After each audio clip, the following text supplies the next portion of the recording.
مجھے یاد ہے کہ ہم لوگ اسکول میں پڑھ کر آتے تھے نا، ہمیں مسجد میں بھیج دیا جاتا تھا. اچھا. میں بورے والا میں پڑھتا تھا، تو مولانا شیخ احمد مرحوم وہاں انہوں نے مدرسہ کھولا، اور وہ مجیدیہ کتب خانہ کانپور سے کتابیں لے کر آتے تھے. اچھا. میرے پاس ایک آدھ کتاب اس زمانے کی اب بھی ہوگی. اچھا. زبردست. چنانچہ وہ ہمیں وہ فارسی میں پند نامہ شیخ فرید الدین عطار، گلستان، کریمہ، یہ میں نے وہاں پڑھی ان کے پاس. اسکول میں میں نے نہیں پڑھی فارسی. جی. 7ویں 8ویں جماعت میں ہوتی تھی تو میں نے عربی پڑھی. اچھا. تو فارسی میں نے وہاں پڑھی مکتب میں. اچھا. تو وہ جو زمانہ تھا نا، ہمیں دینی تعلیم بھی ملتی تھی گھر کی کوشش سے، گھر کی طرف سے، اور مدرسے میں دنیاوی تعلیم حاصل کرتے تھے. اور ہندو لوگ حیران ہوتے تھے کہ یہ لڑکے کیا کر رہے ہیں، ادھر بھی پڑھتے ہیں ادھر بھی پڑھتے ہیں، پھر بھی آگے رہتے ہیں. آگے رہتے ہیں. یہ ایک بڑی بات. تو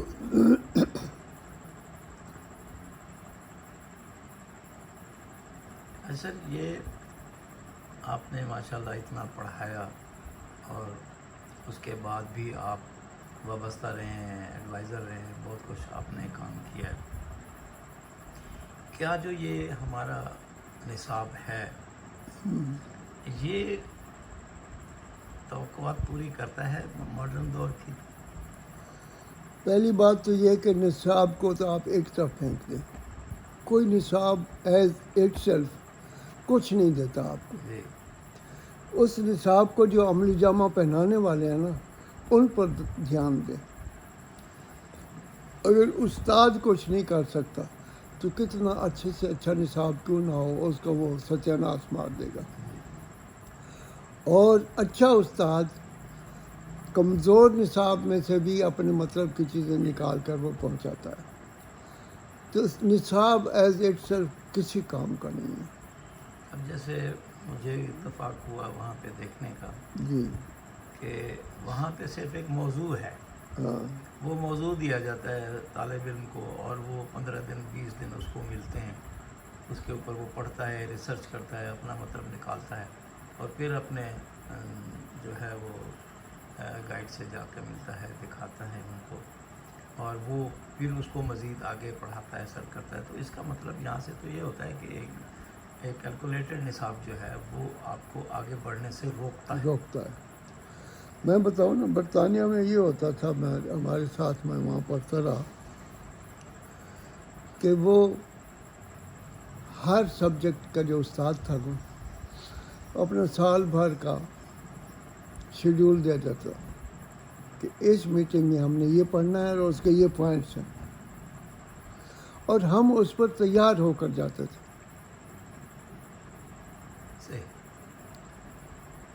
مثلا اس نے اگر ہمیں یہ کہا ہے کہ آپ تھیوری آف ایولیوشن پڑھیں گے فلاں پیریڈ میں، ہر طالب علم ایولیوشن پر جو کچھ بھی اسے مواد لائبریری سے ملا پڑھ کر گیا، نوٹس بنا کر گیا، اور کلاس میں بیٹھ کر ہم ڈسکس کرتے تھے. یہ نہیں ہے کہ استاد لیکچر دے رہا ہے اور طالب علم سوئے ہوئے ہیں آگے. یہاں تو یہی ہو رہا ہے نا.